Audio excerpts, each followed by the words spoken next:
Hoje eu vou mostrar para vocês como utilizar o código no RStudio para acessar o BiblioShine. Me chamo Josivan Leite, sou mestrando em Engenharia de Produção pela PoliUSP e Engenheiro Civil pela Universidade Federal do Cariri. Bom, antes de tudo, vocês precisam já ter baixado os arquivos .bib na Scopus e na Web of Science, e logo em seguida vocês vão ter que criar uma pasta chamada bib no disco local C do computador de vocês.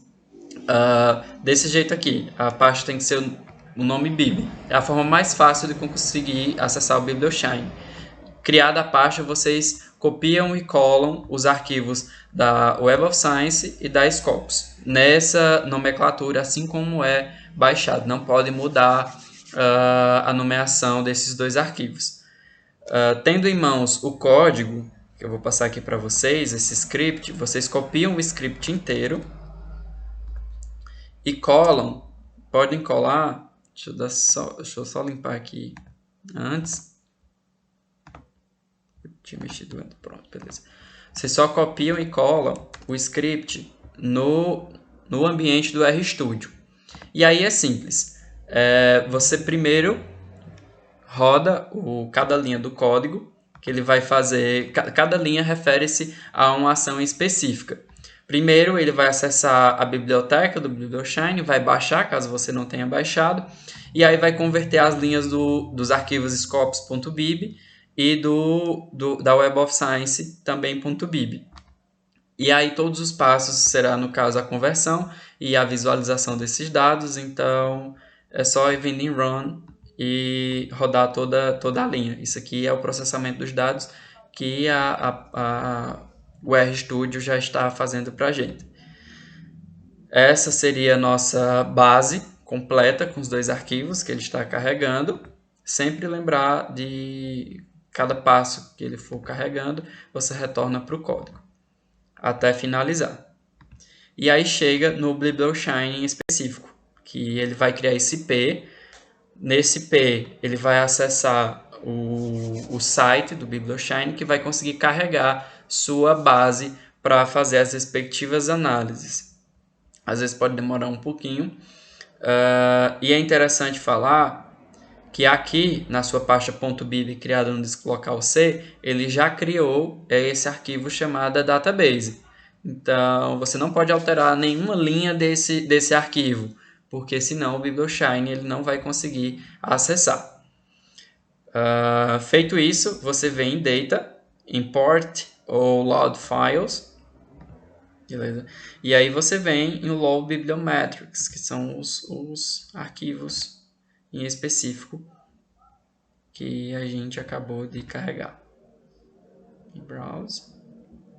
Você vai lá naquela pasta chamada bib, no disco local C. Aqui.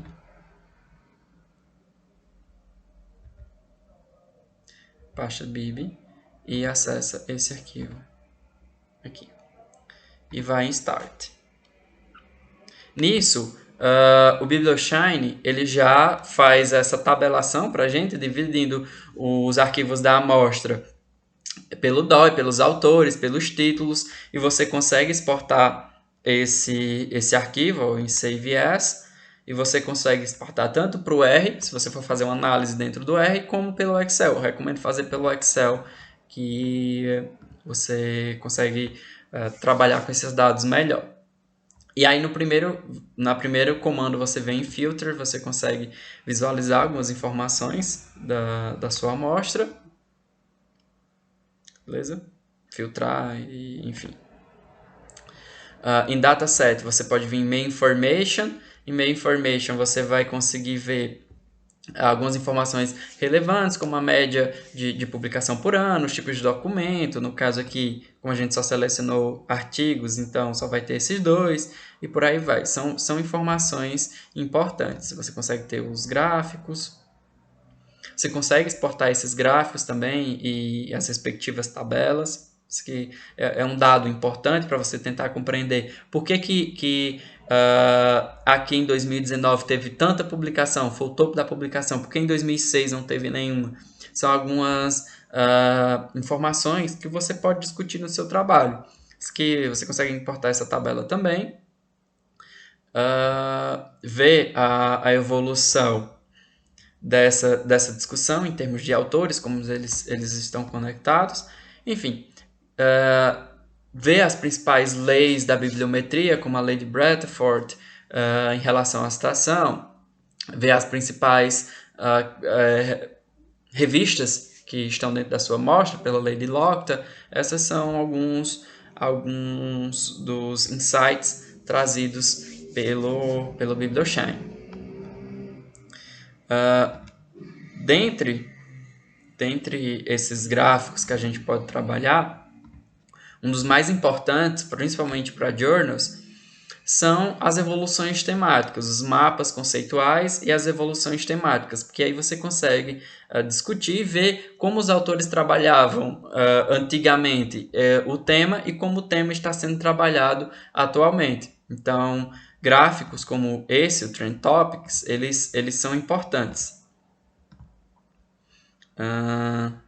E aí você vai vendo qual tipo de gráfico, qual tipo de insight é mais interessante discutir no seu trabalho. Claro que não vai discutir todos, porque vai ficar um álbum de figurinhas. Então, seleciona aí os mais importantes e discute. Esse gráfico aqui também é muito interessante discutir, porque ele traz essa clusterização de temas. Por exemplo, o tema mais central, com um impacto maior, é esse que tem Open Innovation, Performance, pesquisa e desenvolvimento. Então, seu esforço seria compreender o que esse cluster está querendo me dizer e discutir cada um desses 3 clusters.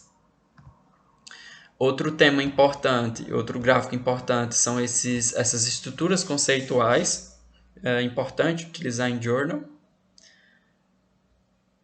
Esse aqui é mais interessante. Eu diria que esse seria o gráfico mais importante para ser discutido dentro da sua amostra, porque ele traz muitas informações que podem agregar na discussão do seu artigo, na discussão de sua revisão de literatura.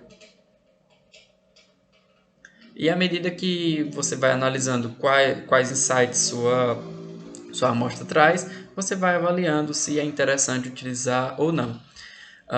Essa estrutura conceitual sempre ela é utilizada. Na verdade, essas 2 últimas estruturas conceituais, elas sempre são utilizadas. Então, eu indico tentar buscar compreender o que é que esses mapas estão nos dizendo. E aí tem essa estrutura intelectual, que você pode utilizar também, essa estrutura social. E caso você não consiga fazer todas as análises de uma vez, você pode retornar para fazer essa análise novamente. E fica a seu critério utilizar determinada informação, determinado gráfico ou não. Então, por hoje é só. Agradeço a atenção de todos e até a próxima.